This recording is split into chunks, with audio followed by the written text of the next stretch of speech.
ओम शांति। 4 नवंबर। महावाक्यों से पहले एक गीत बजाया गया था, बचपन के दिन भुला न देना। तो बाबा कह रहे 3 तरह के बचपन होते हैं। एक, जब बच्चा माँ बाप के पास जन्म लेता है, उसके पहले के 8-10 साल बचपन के कहलाए जाते हैं। दूसरा, कोई शिष्य गुरु के पास चला जाता है, वहां भी उसके बचपन के दिन होते हैं। लेकिन तुम्हारे हैं ये अलौकिक बचपन के दिन। तुम अलौकिक माता पिता की गोद में आ गए हो। तुमने वो गोद छोड़कर अब भगवान की गोद ले ली है।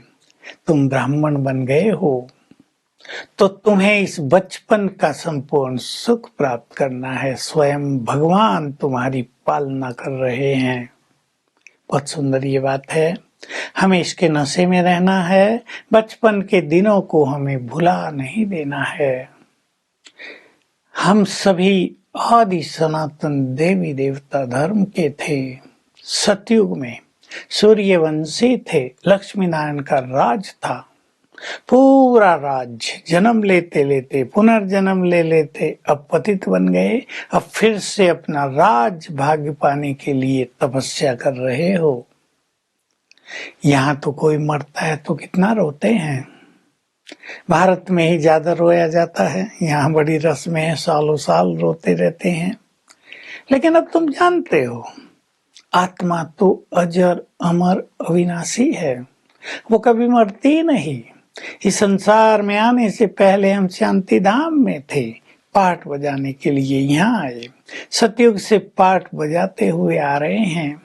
सतयुग त्रेता ब्रह्मा का दिन, द्वापर कलयुग ब्रह्मा की रात। जब भक्ति होती है तुम अंधकार में चले जाते हो। अब मैं तुम्हें आकर ज्ञान की रोशनी दे रहा हूँ। तुम्हें ये ज्ञान की रोशनी सारे संसार को देनी है। बताना है देवी देवता धर्म की स्थापना किसने की थी। भारतवासी तो ये सब कुछ भूल गए हैं कि हमारे धर्म का धर्म संस्थापक कौन है। देख लें भारतवासी सभी, किसी को पता है जो हम सब अपने को हिंदू कहलाते हैं, उसका धर्म पिता कौन है। आदि सनातन देवी देवता धर्म था हमारा। हिंदू नाम तो बाद में पड़ा और उसकी स्थापना स्वयं भगवान ने की थी। और किसी धर्म की स्थापना भगवान के द्वारा नहीं होती, धर्म संस्थापक महान आत्माओं के द्वारा होती है। आदि सनातन देवी देवता धर्म की स्थापना स्वयं भगवान करते हैं। तो बाबा कह रहे हैं, आज की दूसरी मुख्य बात है कि जो भी तुम्हारे पास आता है उसको तुम पहले ये समझाओ भगवान कौन है।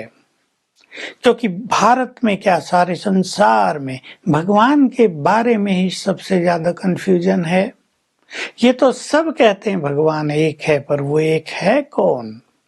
तो बाबा भक्ति की बात सुना रहे हैं। तुम गाते रहे ब्रह्मा देवताय नमः, विष्णु देवताय नमः, शंकर देवताय नमः। और शिव के लिए कहते शिव परमात्माय नमः। पूछो उनसे क्यों शिव के साथ परमात्मा शब्द जोड़ा, ब्रह्मा विष्णु शंकर के साथ देवता शब्द जोड़ा।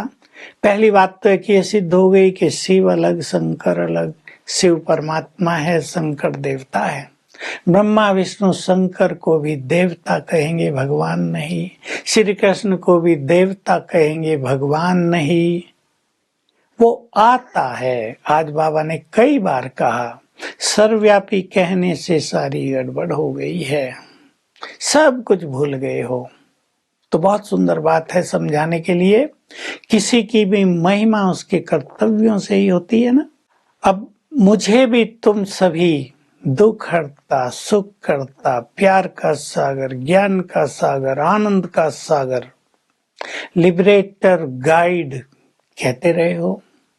तो ये मेरी महिमा ऐसे ही हो गई क्या। मैंने कर्तव्य किए होंगे ना। मैंने तुम्हें गाइड किया होगा। कहाँ के लिए? परम धाम के लिए, शांति धाम में जाने के लिए गाइड ले जाते हैं ना लोग। शांति धाम का गाइड तो कोई रहा नहीं। मैंने तुम्हें रावण राज से लिबरेट किया। मैंने तुम्हें दुख दुखों से मुक्त किया, तब तो तुम मुझे दुख हरता सुख करता कहते हो। यदि मैंने दुख हरे ही न होते तो मुझे दुख हरता क्यों कहते। मैं प्यार का सागर हूं, तुम्हें प्यार दिया तो सर्वव्यापी कैसे हो गया। सर्वव्यापी कहने से सारी महिमा ही गायब हो गई। लोग समझ ही नहीं पाए भगवान कौन है। एक और कहते भी रहे हो महाज्योति है, अखंड ज्योति है, सूक्ष्म अति सूक्ष्म है, निराकार है, फिर कहते रहे सब जगह है। दोनों बात विपरीत हो गई।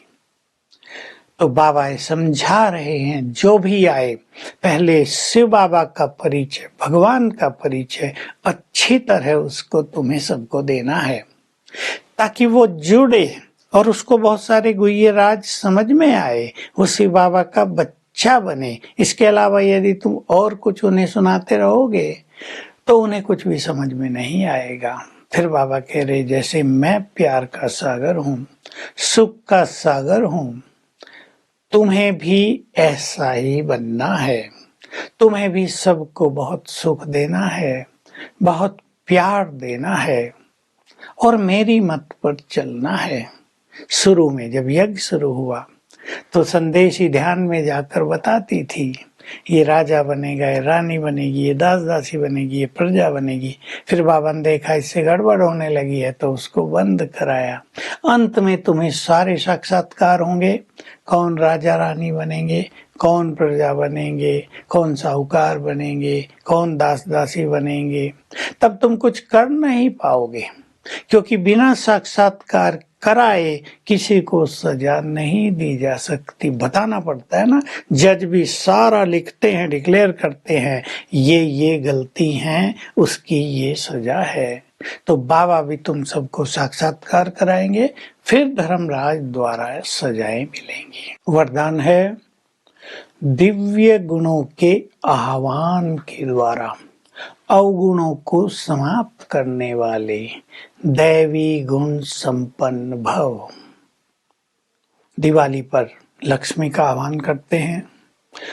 तुम सभी को दिव्य गुणों का आह्वान करना है, यानी उन्हें धारण करना है, अवगुणों को निकालते चलना है, तब तुम सर्वगुण संपन्न बन सकोगे। आज के वरदान का यही राज है। अपनी जो भी कमजोरियां हैं उन्हें पहचानो, उनका दान करो। जैसे नए वस्त्र पहनते हैं दीपावली पर, तो तुम भी पुराने अवगुणों को छोड़कर नए सद्गुण धारण करो, तो तुम सर्वगुणों से संपन्न बन जाओगे। स्लोगन है सहज याद के लिए सरलता का गुण धारण करो और संस्कारों को सरल बनाओ। तो हम सब जान गए हैं भगवान कौन है।